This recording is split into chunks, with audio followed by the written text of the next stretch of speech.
All right. Hello, once again, everybody. Welcome to the Summit Podcast. We are just burning through the guests lately.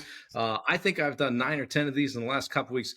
I'm having a blast. I don't know what's gotten into me, but I just keep asking people and signing people up. And I've met a lot of great people through Ben Newman and the Coach to Coaches program that you guys know I recently went through. And Shannon and Matt Missimer are no different. They were in the program with me. They've got a program called Motion of Gratitude, and they've got quite a story, right from COVID to moving to Costa Rica for several months. And before I say something inaccurate, I'm going to let them introduce themselves. But these guys they're out there doing it. They're a force for good. Now, I was naturally attracted to them. I watched Shannon interview Ben Newman on her podcast.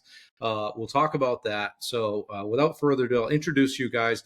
I know Matthew likes to let you do all the talking, but we're going to make sure he pitches in here, right, Shannon? So, That's right. guys, welcome to the summit. Thanks for coming. Tell us a little bit about yourselves. Hi, Bob. Thank you so much for having us. Yeah, Sure. we were saying it's so nice to connect off the coach to coaches, and just all of the members of that program have just been incredible just to have real conversations with. So we are really excited to be here. We're excited to connect and yeah, excited to just have this conversation with you. So first, thank you for having us. Absolutely. Thanks for taking the time. Yes. So we are Shannon and Matthew Missimer. We're the co-founders of the Motion of Gratitude. And it's our business is to help people feel the impact of intentional gratitude and learn to be present in their lives. And quite frankly, it all started through personal experience, personal need 6 years ago. This was a journey that I went on that was just, I'd gotten to a point in my life where I was going through the motions. I was waking up, I was doing the same thing every day. And there wasn't the life behind it that I knew was there, that I knew I was capable of feeling every single day. So I knew that I had to make a choice to make a change. And that change started with getting intentional with gratitude and actually learning to be present in my life. And it's had such a massive impact on me, on my children, on our relationship. And yeah, we've just taken a life journey. We've gone, like you shared, we did some RVing during COVID and just spent the last 5 months in Costa Rica, and have just realized that there is more to life than going through the motions. And it's through this life journey that we have met people like you, Bob. We've met people all over the world, and it's just added fuel to this beautiful fire of life that we know we're meant to live. So we're really excited to be here and have more conversation there. I don't know if you want to add anything to that, Love Bug. But... Well, a little bit about me, Bob. And again, thanks for having us. So I was a financial guy for almost 20 years. And, we really went through a process over the last 13 months that's really reinvented who I've become. And my book comes out in a couple of weeks, and just really excited.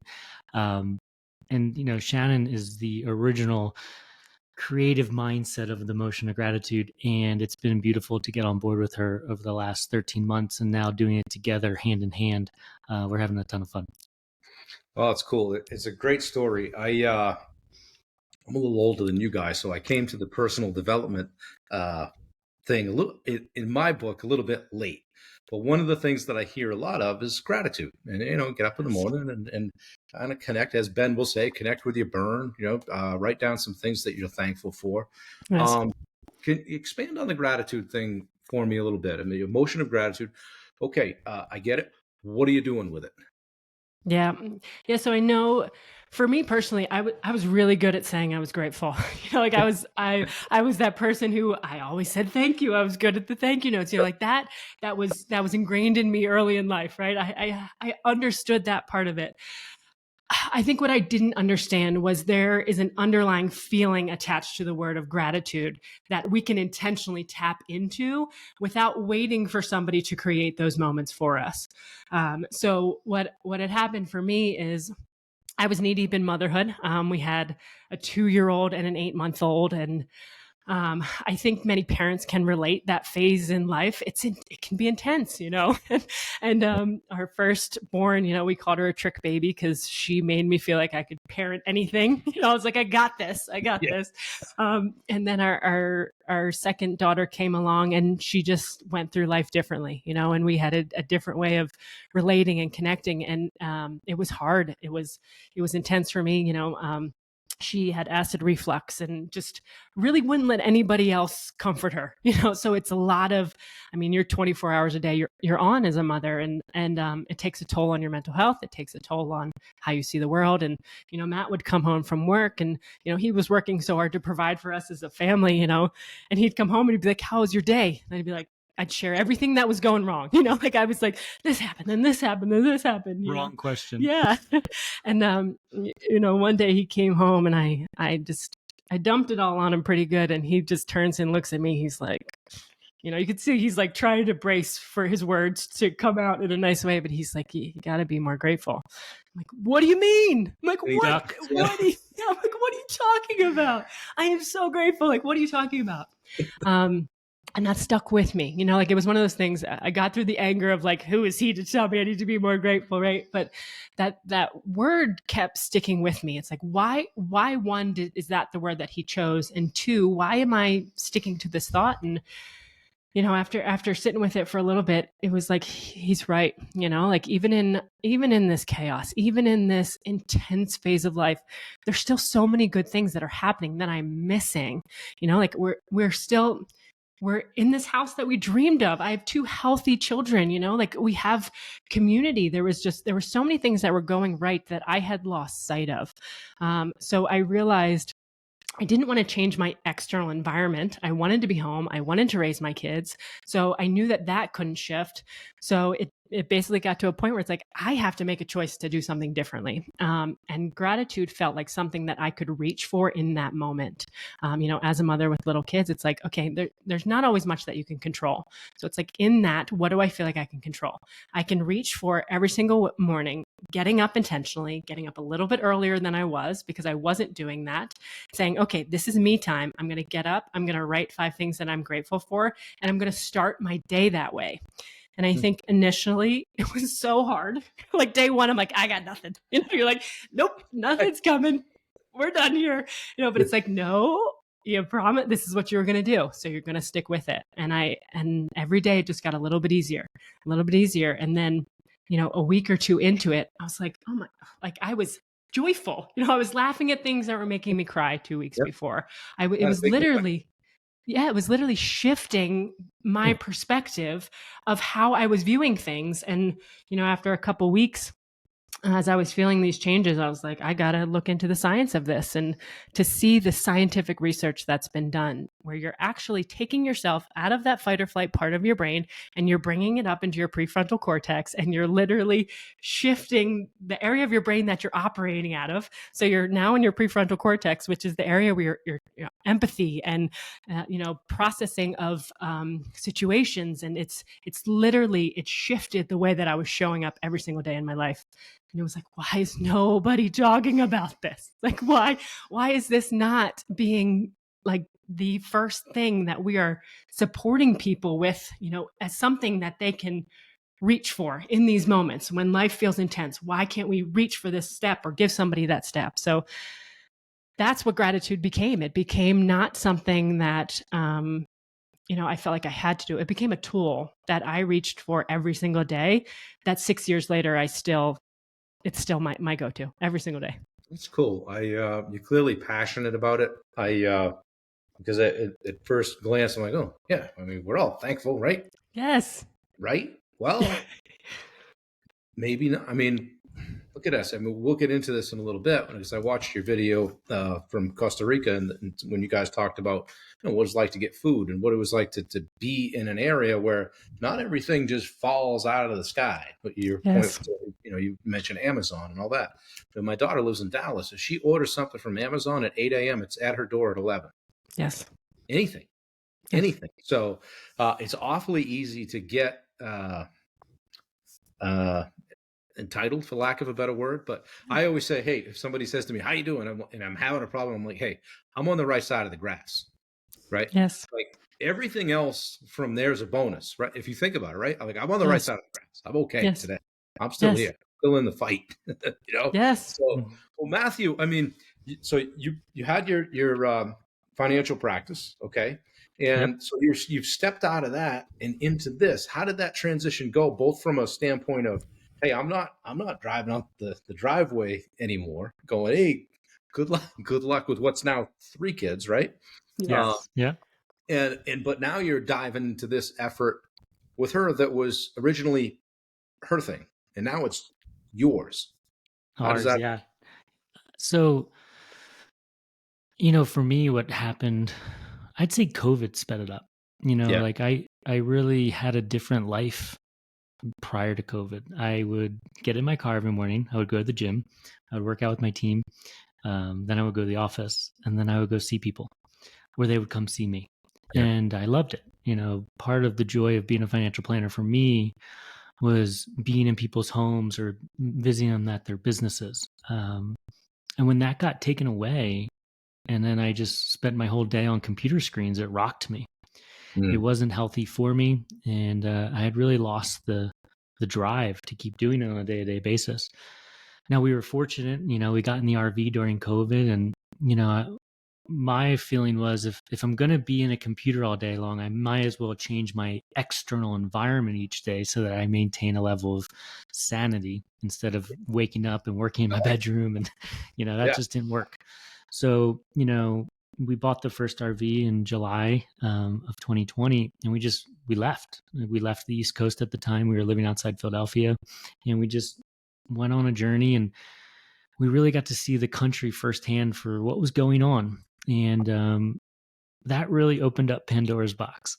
So yeah, um, then I kept trying to merge back in to be that traditional financial planner. I hadn't worn a suit in years, nor did I have any desire to.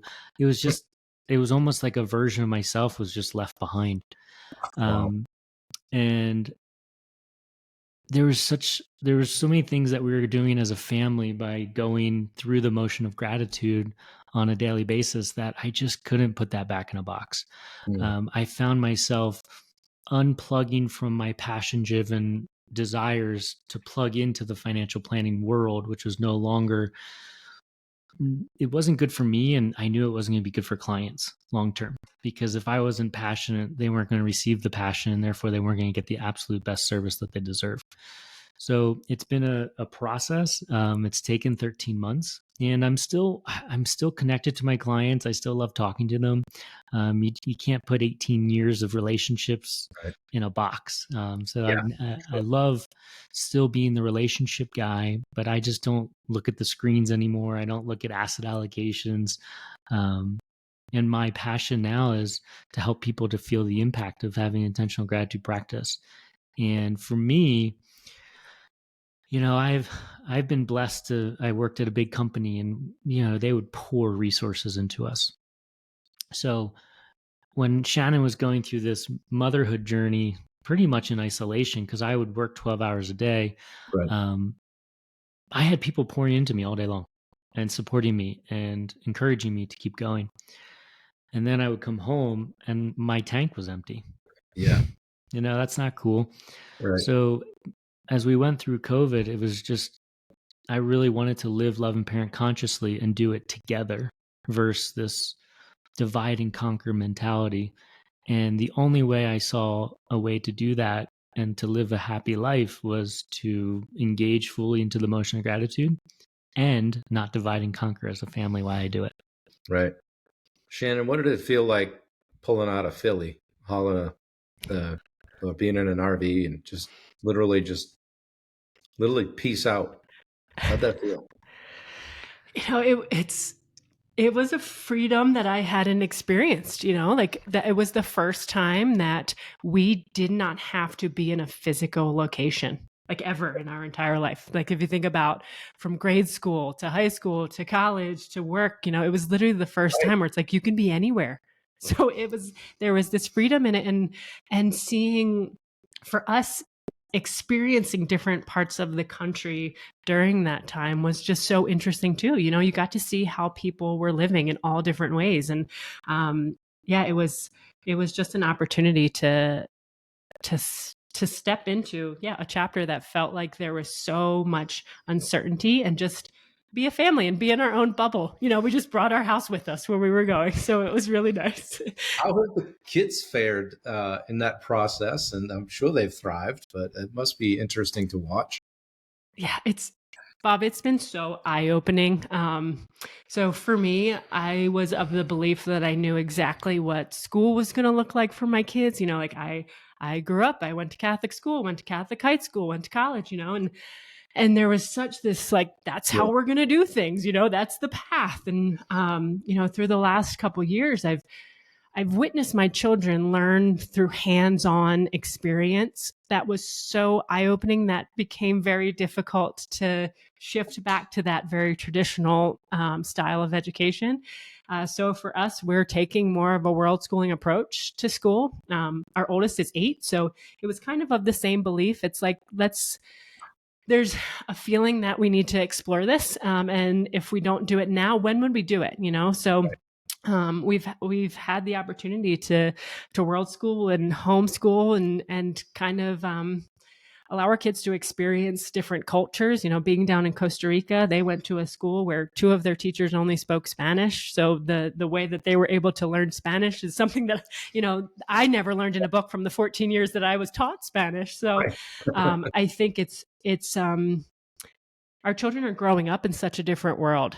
So to kind of allow that to unfold has been challenging and exciting all in all. So I'd say that they're finding their way, and they're finding who they are in the process, which I think is my hope for them. I mean, put a value on both of you guys being around all the time for them. Amazing, right? If you think about it.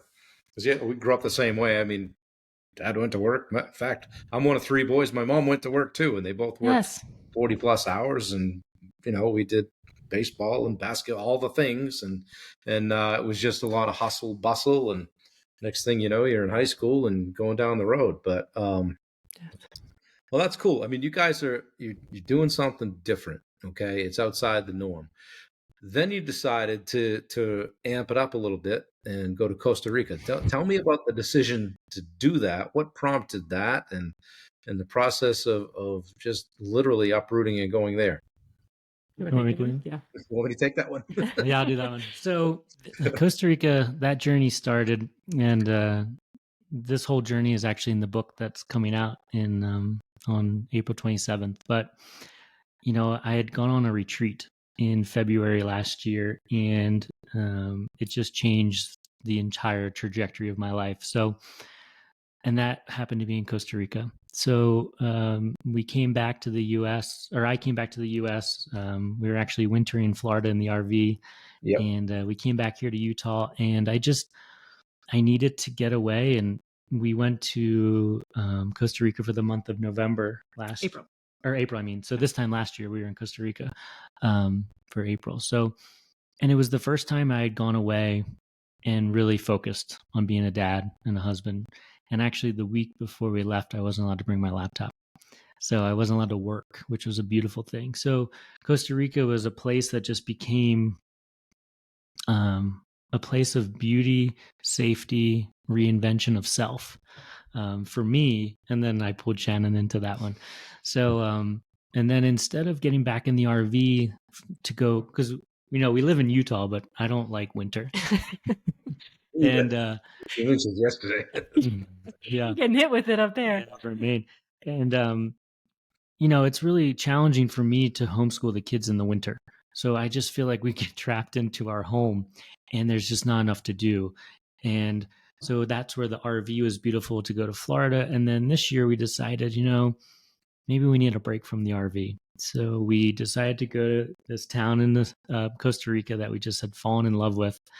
And we did 5 months. I can't believe it. And we've only been back a week today, and it feels like a dream. Like it's. Did you decide to do the 5 months, or was it let's go and see what happens? Yeah, we set out. I mean, I'm a I was a financial planner day to day, so you can imagine I'm a planner. So I know the weather patterns and things like that. So I thought 5 months would be good, and honestly, it was a long time. It was a long time to be away. We learned a lot in the process. I don't think we'll do it just like that again. Yeah. But it was a beautiful opportunity for Shannon and I to really double down on our practices of getting to um, know each other, parenting the children, operating in such a different environment, a very intense environment. So we learned a lot there. And then that's where I wrote my book, and that's where we really, as a couple, dove into how are we going to bring the emotion of gratitude to life. So it became this 5-month cocooning process, which was amazing. That's great. You've mentioned the book a couple of times. I didn't mention it because I wasn't sure if you were going there, but tell us what you'd like to share about it, the name and when it's coming out and all that jazz. Oh, thank you. So the book's called The Paradox of Having Your Shit Together. Okay. It I like comes out. The goal is to make people smile. It comes out on April 27th, and it's a 3-part story of the beginning of the book's all the paradoxes I chased. I grew up in a family without a lot of money. My parents got divorced when I was 7. So it set into motion a lot of behaviors to become successful. So the first part is everything I did to be successful, and then everything that I learned along the way. And it almost felt like I walked into a booby trap. So I chased that unicorn up a mountain called money. I got to the top of that mountain. There was no unicorn, and there was a much bigger mountain on the other side, which for me is fatherhood. The middle of that book is my retreat in Costa Rica and just kind of my crumbling, the plant medicine journey, very vulnerable to teach people about that. Also, it's a cautionary tale. And then the third part of the book is how we put our life back together and how we went through that reinvention process together. And it's very, very transparent. That's cool. I look forward to reading it. You said April 28th? 27th. Yep. 27th. So a couple weeks. Well, that's cool. COVID really flipped things upside down, didn't it? Yes. And for sure. Guys, I mean, I've talked to some people who have responded to COVID, but you guys responded to COVID and said, no, this isn't going that way. We're not staying home. You're not going to tell us what to do. You went out and saw the country, and that's pretty cool. Did you get pushback on that, or people saying, hey, what are you doing? Or you got to stay home and do your stuff? But not to get into the politics of masks and all that, but what did you see out there? Yeah, we definitely got pushback. And I think so. Bob, a little bit about me. I've always been a rule follower my whole life. So this is a new thing for me of charting my own path. Me too. So that was hard. You know, there's a lot of opinions and perspectives on it. And I think the thing that we've always shared is like, we brought our house with us. So we were social distancing wherever we are, which was kind of a beautiful thing. And quite frankly, we were spending our time out in nature. And what was incredible is we were at the national parks and nobody was there. Like we were at Mount Rushmore with 4 other people, you know? So it's like, it was actually this incredible time to see places like this, you know, the safety of nature, we all know the power of it, especially when it comes to our immune systems and all of it. So it was almost a little bit confusing when you'd get the pushback from people when you're like, yeah, I spent the day out in nature, you know, by ourselves in the woods.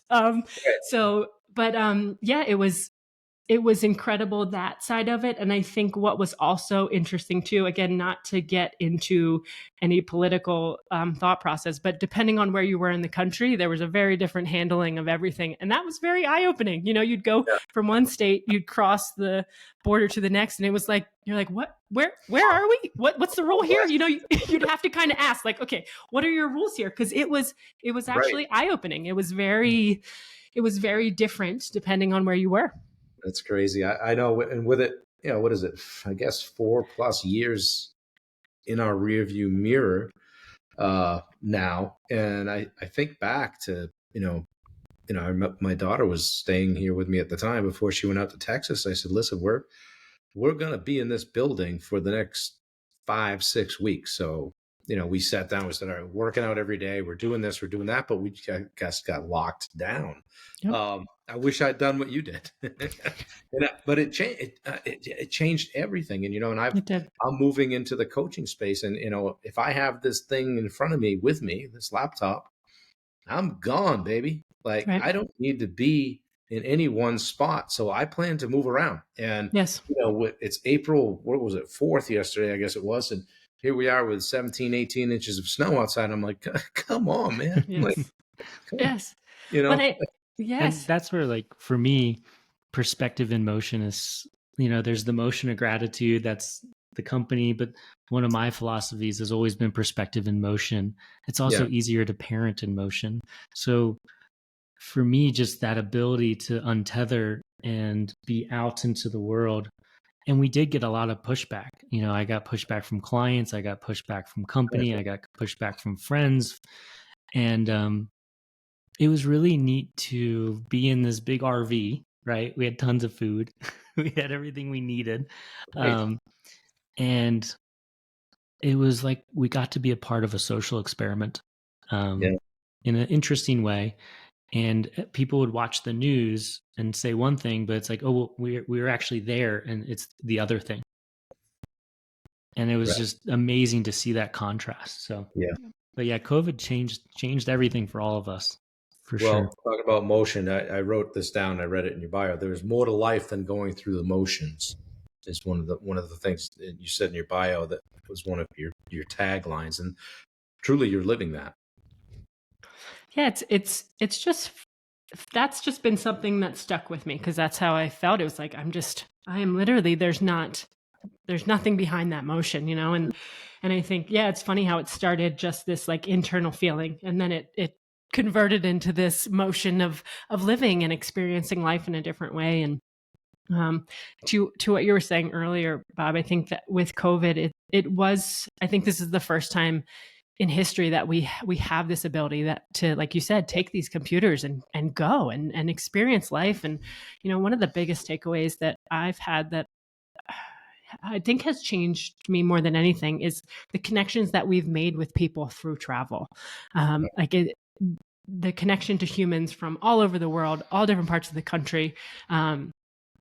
Especially if you find yourself thinking one way and not necessarily finding those people where you are, the people that we found from all over the place, but we would end up in the same spots. It's like, how did we all end up here? It was kind of beautiful to really just trust that little nudge to say, let's go, let's explore, let's do this. And the people we've met along the way have just, it's made the story what it is. It's really made the connections, and that's what's added some just value to my life, is finding that community. Our kids have friends all over the world at this point, and we do too, which I think is what life has become. About creating that community and those connections. Yeah, it's very interesting because it's like you were over here doing the probably the lion's share of the parenting, the daily stuff, and here's Matthew over here doing the lion's share of the breadwinning and all that. Yes. And you came together in the middle and said, "We're gone." What was that conversation like? Were you like just look at each other one day and go, "You know what? Let's get an RV and go." Whose idea was that? Well, I'll do this one. So this is kind of funny, Bob. So my first idea was I bought this boat, right? And it could sleep 5 people. So my idea was the boat. Yeah. And that lasted like 10 minutes. Now I got the boat, but every time Shannon was on the boat, she was like, I had like an 18-month-old. I was like, this thing's not safe. Where are we going in this thing? We got 3 little kids. So I think that it was a strategic pivot that Shannon like, oh, we should get an RV because it's like the boat, but it's on wheels. I called it a land yacht. That's what I called it. For sure. So the original idea was Shannon's, and I tell people that all the time. They're like, "No way!" No one believes it. No one believes it. I'm like, yeah. I'm like, this was all her idea, but I am such a seeker. So the second it was on my, it was actually my birthday. Was I 33? My 33rd birthday. Whatever. Yeah, I think my 33rd birthday. But we had bought it on my birthday, and I was like, I can't believe we're doing this. And they were like, do you know how to drive this thing? It was 38 feet. It had air brakes. It's, a diesel pusher. Yeah. I was like, well, I have a 40-foot boat and it doesn't have brakes. So how hard could this be? Right. And that was it. Like, just send you on your way with a bus. You on your way with a bus. Like, I can't believe this. But I would say the conversations, and then you can go, Shan, but it took 13 months. Yeah. I mean, to get where we are right now, even though the journey of working together like this hand in hand started 4 years ago, in the beginning, it was like a phase. Yeah. It was like, okay, this is a COVID thing. This is temporary. We're going to go. We're going to explore. We even sold that RV. We fixed up our house. We put our kids in traditional schools. That lasted 4 months, and then we bought a second RV. So it's been a journey of 4 years to get here. And then the last 13 months, particularly the last 5, we've had the most intense, real, both conflict and alignment ever in our marriage, because to choose to do this together is not always an easy choice. Right. Yeah.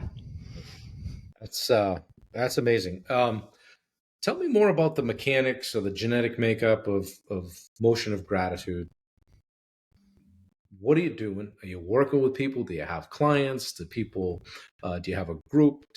Where are you going with it? Yeah. So right now we've created a combined physical product and digital experience for people to give them that starting point. So for 6 years ago when I got started, there was nothing that I could walk through to really get to this point, to get intentional with those practices.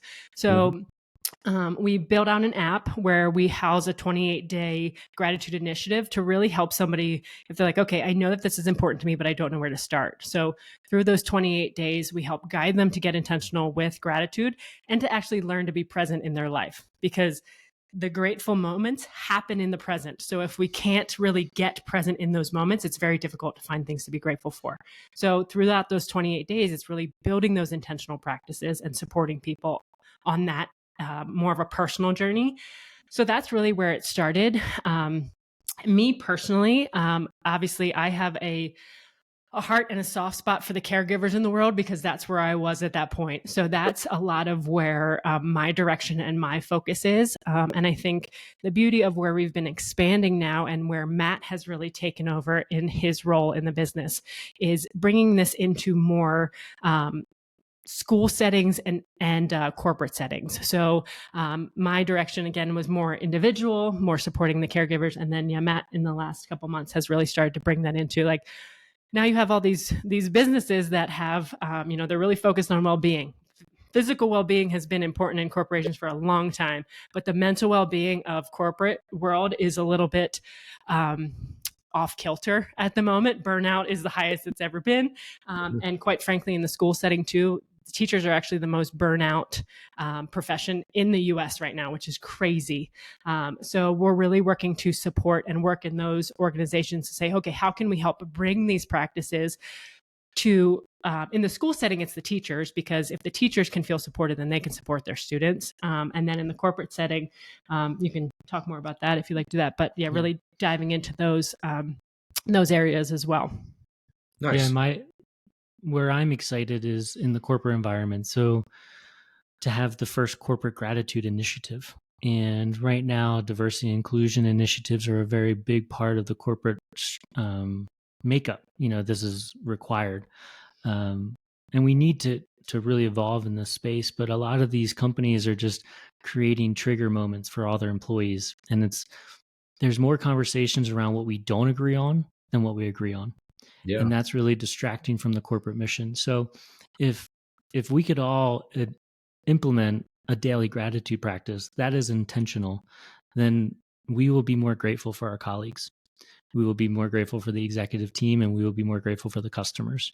So just helping people to rewire and go back to a much simpler way of viewing the other humans around them. And we need each other, and we need to work together. And if we work for a company, that company has a mission, and we chose to work for that company for a reason. So let's maintain our mission, and let's work together, and let's have more gratitude for one another in the process. Well, that's great. Question for you guys. What are you most thankful for? That's a great question. You're going to do today or in general? Yeah, I think what's coming up for me is, I think a lot of what I'm grateful for in this moment, in sitting and having this conversation, is the ability to connect and have real conversations like this. Like, right. I think we live in a time where we have the ability to find people like you who have a similar mission, who are out there saying like, there is good in the world, and we just need to continue to bring it to the surface. And I think that's what I'm most excited about. That's what I'm most grateful for, because this was a very solo journey for me for a long time. So to be at a place where I'm connecting with other humans who are feeling the same pull, to step into these roles and these purpose-driven missions, it lights me up, and it kind of keeps that fire going when you have those days where you're like, what am I doing? So listening, right? Yes, exactly. Am I just talking to the screen, or is somebody on the other side? So yes. Well, it's funny. I was talking to a teacher the other night, and I said, I couldn't do what you do. I don't know how you do it. Yes. And how do you keep doing it? And she said, I only need, she goes, I can have the worst day in the world. I just need one email from a parent or one person to say, hey, so-and-so came home today, and I just want to thank you for who you are and what you do, whatever. And then she goes, then I'm good, Beautiful. And it was neat, but it was also a little bit sad. Yes. Because it's mostly negative. And here's a person just slugging it out, going, just give me one little tip of the cap and I'm good. Because I know that everything that I'm doing is good, and it's coming from a good place, and I always say place of service, right? Because if teachers are one thing at all, it's servants, really. Absolutely. Pay them. So yeah, that kind of struck me when you were talking about teachers and that kind of thing. I'm grateful for opportunities to do this kind of stuff. And it was just over 2 years ago when my video guy, Mitchell, walked in. We were doing some video stuff here for my contracting business. And I said, we're starting a podcast. And he said, what? I said, you're the first guest. What? I said, come on over here, turn that thing on. Sit down. About he was 26 and starting his video, production business. And I'm thankful that we can do that stuff, and that we are on the right side of the grass. And no matter how, everybody's got stuff going on. Everybody you talk to is dealing with something, right? Yes. And I've got this, I've got that. I'm just grateful to be in the game, to be able to get up another day and give it hell, Yes. And I go at it. I get a lot out of a day, and at the end of the day, I'm like, and I don't have any energy. Well, take a break, Bob. Maybe take a rest. But it's cool, and I like what you guys are doing. It seems like it's still evolving, which is cool. I like the app thing. That's got to be neat. How does someone connect with you guys? Do you have a website, or is it Instagram? Is it social media? How do people get a hold of you? Yes. So our website is themotionofgratitude.com, or you can find us. Our Instagram is the motion of gratitude. We also have the Motion of Gratitude podcast, which you can find on YouTube or any of the Spotify, Apple Music, all those things. So you can find us all there. Podcast, a book. You got the Motion of Gratitude. There must be a blog in there somewhere. It's got to be a blog. You do a blog. It's on the website. You're doing all the things, right? Yeah, checking all the boxes. I know you get it, Bob. And I haven't blogged. Yeah, and it's been fun because, although we've been doing this together for 6 years, the startup phase of the company has really been the last 13 months, where we are just bringing it to life. So we've got a big kickoff event in New York at the end of the month, and I just think we're there. We finally are about to see the fruits of the labor, and I'm about to get back in the RV to bring it back to the East Coast. Shannon and the girls are flying. We're doing a boys trip, Grayson and I and the dog, Dublin. So we'll be back on the East Coast and just being a lot more present, and we're excited for the whole process. It's funny how you toil on something, and we've talked with Ben. Ben will tell you every time he talks, I've been doing this for 18 years. Yeah. I still have 2 coaches, right? And somebody said to me the other day about the podcast, I'm like, I hit 2,000 downloads, right? I mean, that's the big scheme of things. Yes. Not really a big deal, but it's a big deal to me. Yes, it right? is. Absolutely. And I posted this morning, I'm like, this was 2 years plus in the making. Yes. And they said, well, what are you going to do? I go, I'm going to keep on doing it. And I'm going to get to 100,000 views. And at the 10-year mark, somebody's going to go, wow, how'd you get that going so quickly? Exactly. How'd you get this instant success, Bob? Right. Yeah. And you got to choose, like you guys, you're choosing to do the thing. And you're Yes. doing it even when nobody's looking. You're doing it when it's not fun, and you're doing it when it's stressful. So kudos to you for creating something literally out of thin air, that there's just, that you're passionate about, that you can both be passionate about, and come together in the middle. And what a great example for your kids to just show them the world, and show them, that you can buck the norm, and buck the trend, so to speak. And it doesn't have to be, well, you just go to school, then you go to college and get 100 or 200,000 in debt, and come out with a mortgage, and and go to work Yes. for a job that doesn't pay for any of that, much less a place to live. So something tells me your kids are going to be wildly successful. Thank you, It, Bob. and Thank well you. accepted. So If uh, not successful, they're definitely adrenaline Yeah, junkies at that's this right. point. they'll be We'll be adventuring wherever they are. Yeah, I don't imagine they sit in front of the Xbox too much. So Yeah, we'll have to find them wherever they are in the world when they get older. yeah, no kidding. You'll need that RV probably. Yeah, exactly. Yeah. I want to thank you for being here and taking the time. One of the things a couple of things as we close out, I always ask. Lately, I ask people as I've developed, and I've worked with Ben like you guys, and working with Ben, he's like, there's an edge in everything that you say, and you bring people to the edge, and you're, with your hiking, and you're this, and you're figuratively and literally, and just see the edge. And I said, you're right. And I got behind that and started working that concept. And it's kind of morphed into me asking people that I podcast with, what's your edge? How are you showing up differently in your life now versus how you were before? And, the edge for some people can be kind of, what's that arrow in the quiver that you pull out when, okay, the chips are down. I've got to do this. We got to push through. So I guess I'll ask you both, what's your edge? You want to go first? You can go. So I love this question. And I think what comes up for me is, 6 years ago, or before 6 years ago, I was just doing what everybody told me to do and just grinding, right? And I think my edge that has really taken me to this point in my life has been intentional focus instead of just waking up and doing what everybody says I'm going to do.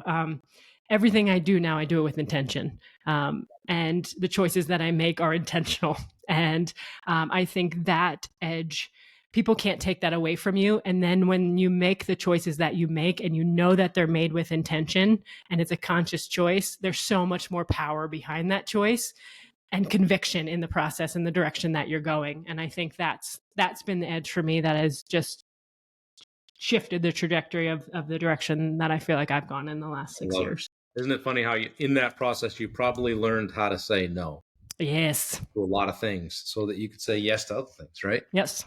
Yep. That's great. Matthew, you got a little extra time to think about your response. So I expect Yeah, what you got? Thank you. So what comes up for me with my edge is sovereignty. For 18 years of my life, I did a lot of things for other people. And I would ignore the most important thing, which was what was underneath my own roof in my home. So now, as I move forward in this chapter of my life, nothing gets in the way of that sovereignty. And knowing that Shannon comes first, my kids come second, like a close second, but Right. they do come second. And the choices that I make moving forward as we build this company is that will stay in check.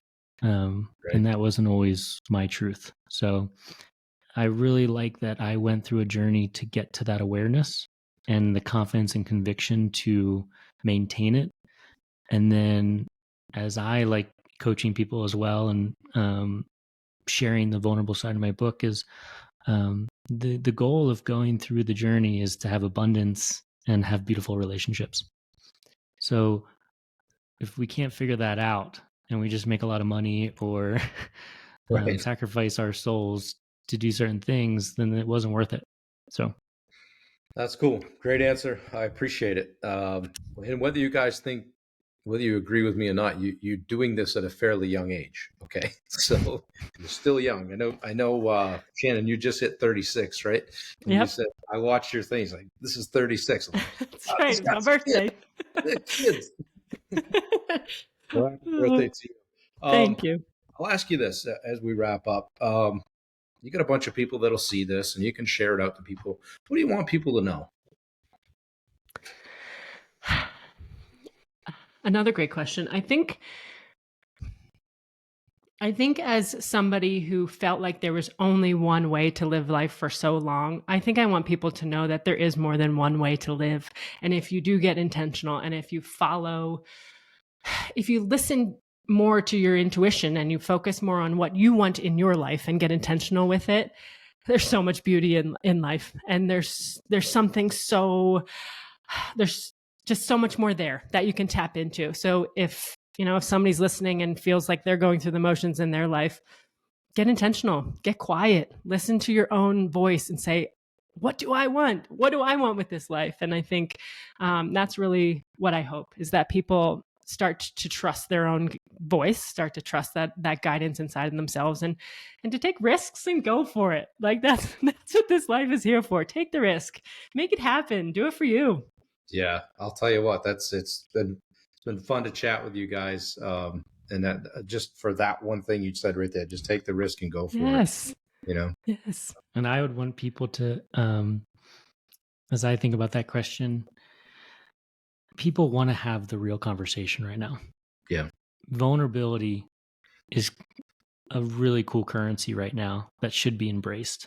So if you're going through something and you feel like you're going at it alone, you're not. There's someone else out there that's just in this trench with you, and you're just one phone call away, one relationship away of walking out of that trench together. So don't do this in isolation. Good stuff. Usually I come with 2 or 3 classic cliches right now, and I don't have any. I'm gonna leave it right there. This was great. Shannon and Matthew Missimer, The Motion of Gratitude. Fantastic, guys. I'll put in the show notes how to get a hold of you guys. We'll share this out. If you're listening to this and this was impactful or it resonated with you in some way, please share it. This has been the Summit Podcast. Guys, thank you very much for coming on today. Appreciate you both. Thank you for having us, Bob. This was wonderful. Take care. Thanks. Bye.